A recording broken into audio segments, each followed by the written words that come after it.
What's up everyone, it's Shay and I have a new video for you guys today, and this time it's going to be a review on this, A Silent Voice. And this is the manga and I decided to read it. As many of you guys know, I bought the entire series while I was at a convention this weekend and I finished it.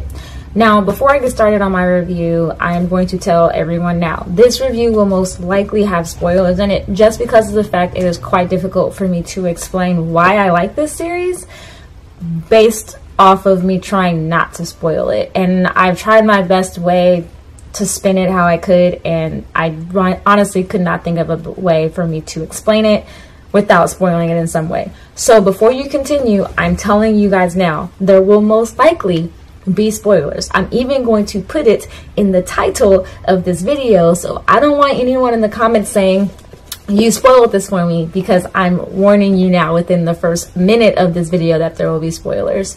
So if you don't mind spoilers, continue on. If you do not like spoilers, then turn off this video and either read the manga or watch the animated movie about this. Okay, so let's continue. So anyway, I read the manga A Silent Voice, which is by Yoshitoki Oima, and at this point in time there's also a movie out on A Silent Voice. I'm not for sure if it's released here in the US. I know that other parts of the world have gotten this movie. I don't know if it's out here in the US just yet, but I had heard a lot about it. I heard great reviews about it. So while I was out at a convention, I went to look and see if I could find the manga, and I found it. It's a fairly short manga. It's about 7 actual volumes, so it's not super long, nothing like Bleach or Naruto or Skip Beat. It's fairly short. And basically the premise of the story is a young boy by the name of Shoya, who while in elementary school, his classmates end up getting a new student by the name of Shoko, who is deaf. While they are in elementary school together, Shoya and a lot of his classmates start bullying Shoko due to her being deaf and kind of thinking that she's a burden among the class just because they have to change a lot of their ways to help her. Shoko in the book, in the manga, mostly communicates at the beginning with a notepad. And that is the best way for her to communicate with her classmates to understand what they are saying.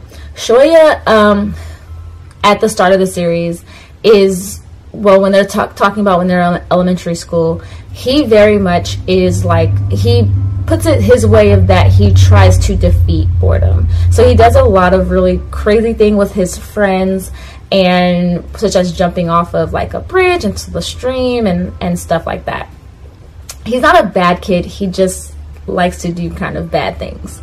So he kind of is like, in some ways, the leader when it came to making fun of Shoko, but he's not the only one. His other classmates also join in with making fun of Shoko, or basically joining in on the fun, laughing at the things that he says, stuff like that.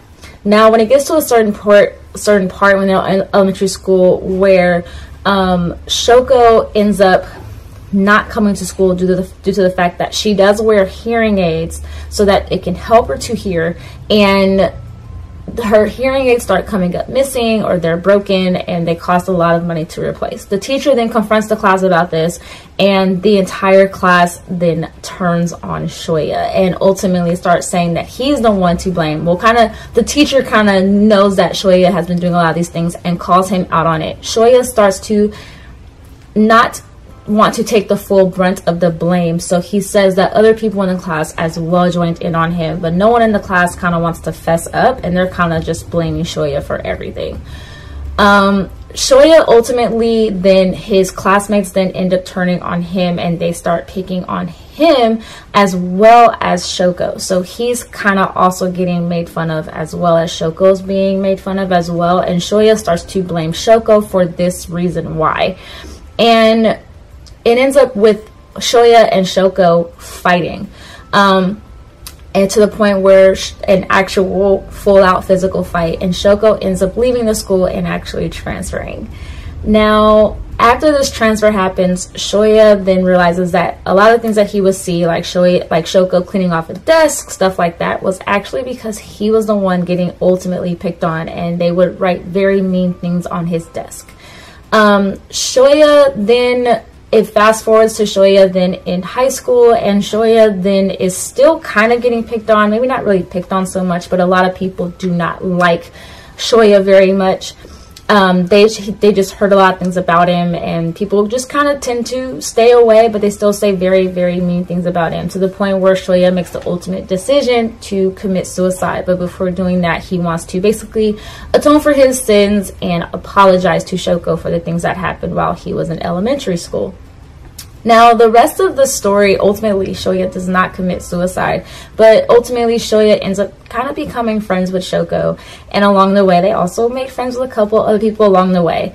This was a wonderful story, and to be honest, I really felt for the main character, Shoya, throughout this entire manga. I also felt for Shoko as well, just because of the fact that, number one, she does have a disability, and towards the end, she understands already, even at the beginning, that she is a bit of a burden, and that makes her feel bad, that she feels like other people have to do certain things because of her. So she does feel like it's a bit of a burden. And I also felt for Shoya because of the fact that he did ultimately end up being bullied. And while I understand that he at the beginning of the manga was a bully, it was good that he kind of learned how it felt, but it's kind of upsetting because of how far it went, and to the point where people didn't take that he was being bullied. They didn't take it lightly. They took it, well, they did take it very lightly. They honestly didn't believe him, or they said that he brought it on himself. And to be honest, I don't care whether or not you bullied somebody already and you're being bullied now.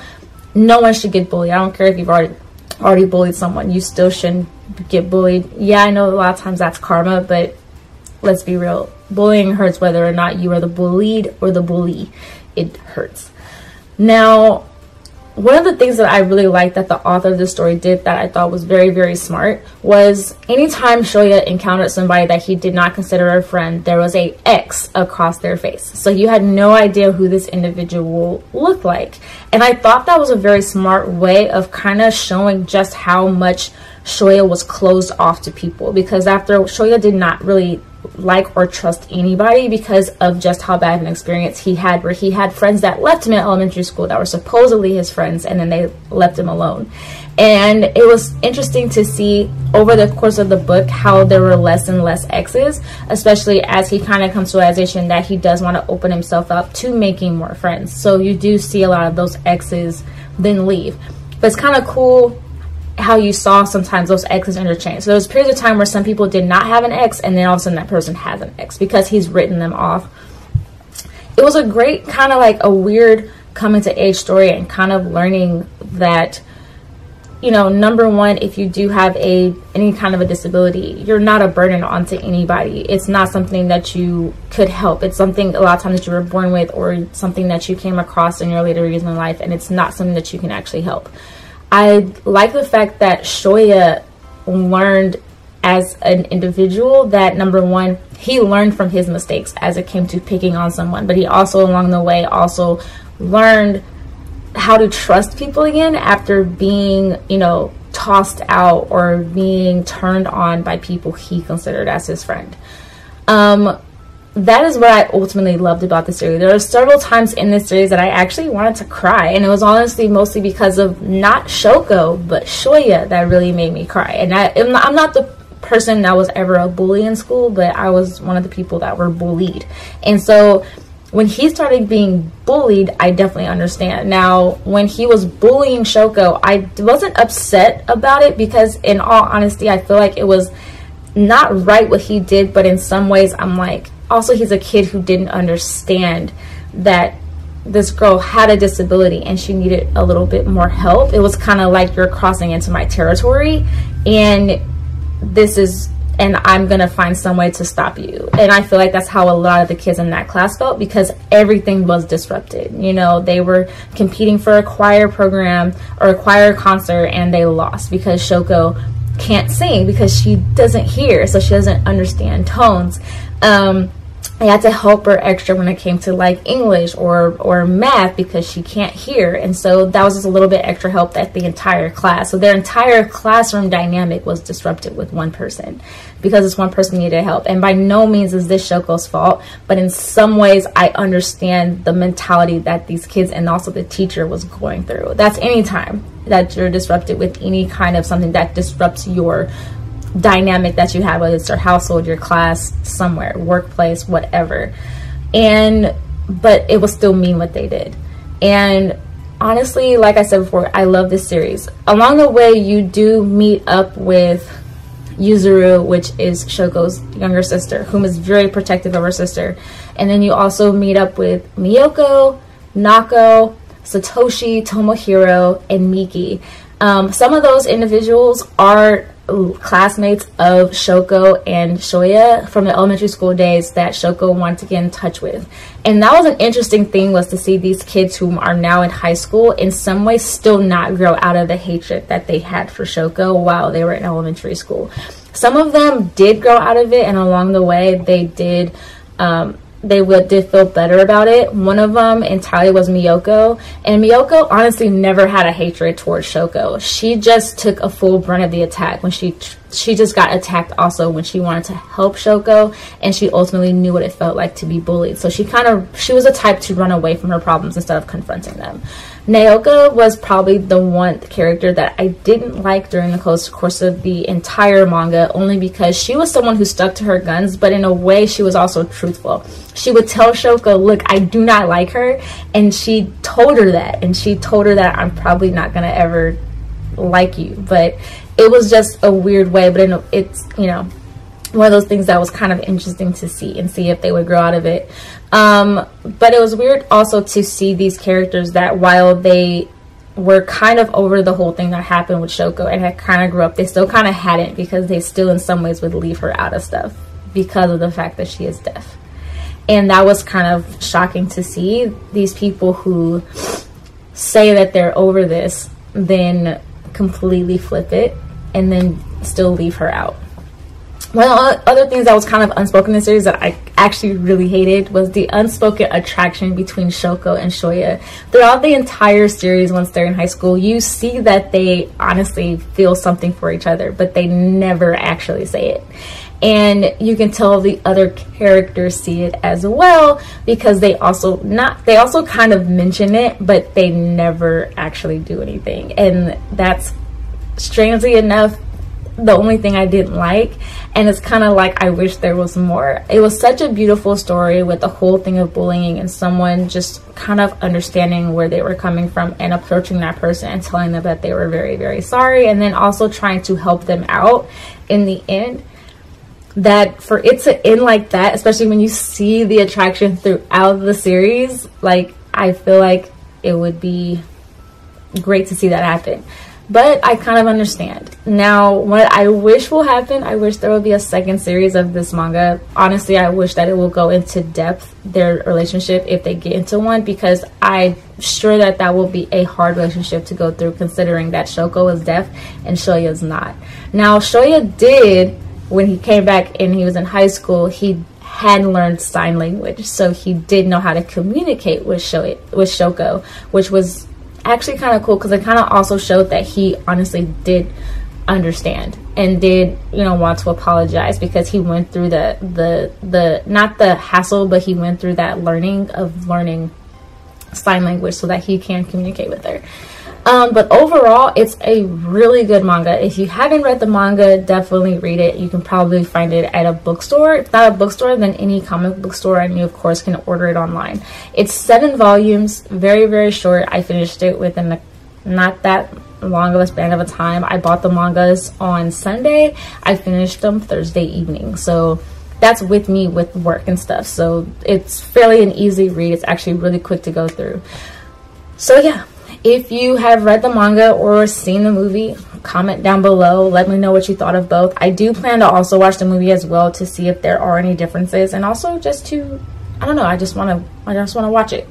And yeah, so comment down below. Let me know what you thought of it. Are your thoughts kind of on the same as mine? Was there any characters that you hated that I liked? Was there any characters that you liked that I said I didn't really like. So yeah, comment down below, let me know, check it out, read it. Yeah. I also will have another video out for you guys hopefully on Wednesday. I'm currently going through my footage that I took while I was at the convention. I'm going to try and work on that this weekend. If not, I will probably have it out next week. Hopefully I have it out by Wednesday. Also, I bought 2 other mangas. I bought Orange, the manga Orange as well, which, as you guys know, also got an anime not that long ago. And I also bought, by the same author of that manga, same mangaka, I bought Dreaming Sun, which is the first volume in that series. So I will be reading Orange, and once I finish it, I will also do a review on that as well as watch the series. I'll probably do both before I do a review on that. So yeah, once again, check this out if you haven't already. If you like what you see, give this video a thumbs up. If you further are entertained by my content, then hit that subscribe button, because and then if you hit the subscribe button, also click the bell button to stay notified whenever I make new videos, which is every Wednesday and Saturday. So yeah, you guys, I hope you guys have a great day whenever you guys are watching this, or week. And until next time, I will see you guys soon. And of course, I'll leave in the description box below all links to my social media accounts, so you can check me out on there.